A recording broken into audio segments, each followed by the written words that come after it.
O PT é uma quadrilha, realmente tem destruído o nosso país, destruíram a Petrobras, aumentaram os impostos, não param de roubar e ainda dizem que o impeachment é golpe. Agora eles roubarem, meterem a mão no dinheiro no nosso dinheiro não é golpe.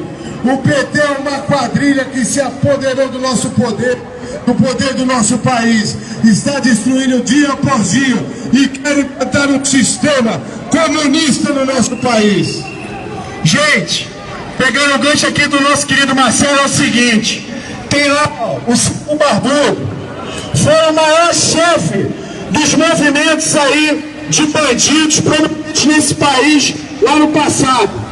E aí, esse cidadão chamado Lula, esse senhor aí, ó, de 9 dedos, esse bandido promoveu um escárnio na manifestação aí dos caminhoneiros.